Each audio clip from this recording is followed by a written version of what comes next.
Hi hello నమస్తే. మళ్ళీ ఒక కొత్త రెసిపీతో మీ ముందుకు వచ్చాను. ఏం లేదండి, సమ్మర్ స్పెషల్ ఇది కూడా. నిమ్మకాయ పచ్చడి. అసలు నిమ్మకాయ పచ్చడి ఇష్టం లేని వాళ్ళు ఎవరు ఉంటారు చెప్పండి. నాకైతే చాలా ఇష్టము. మా చెట్టే అండి, మా అమ్మ వాళ్ళ దగ్గర పెద్ద చెట్టు ఉంది, నిమ్మకాయ చెట్టు.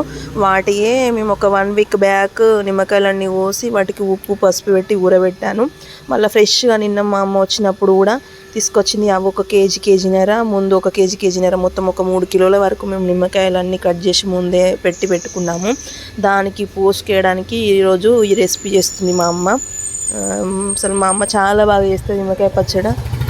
నేను ఏ కర్రీ ఉన్నా ఏమున్నా ఖచ్చితంగా నిమ్మకాయ ఒక 2 వక్కలైనా ఖచ్చితంగా అన్నంలో వేసుకొని తింటాను. సమ్మర్లో మాత్రం అస్సలు మిస్ గాను. అది వేడిని తగ్గిస్తుంది, అన్ని రకాలుగా చాలా ఉపయోగాలు ఉంటాయి. మనకు సమ్మర్ అనే కాదు, ప్రతిసారి ఎప్పుడైనా తినొచ్చు. కాకపోతే చలికాలంలో కొంచెం జలుబు చేస్తుంది అని చెప్పేసి అవాయిడ్ చేస్తారు.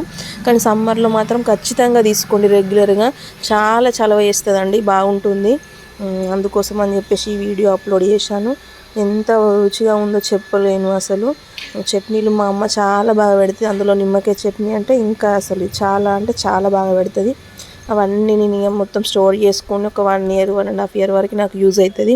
అందుకోసమని మొత్తం కట్ చేసి పెట్టేసుకున్నాము. ఓకే అండి, మీకు కనుక ఈ వీడియో నచ్చినట్టయితే లైక్ చేయండి, షేర్ చేయండి, సబ్స్క్రైబ్ చేసుకోండి. కామెంట్ చేయడం మాత్రం మర్చిపోవద్దు. బాయ్.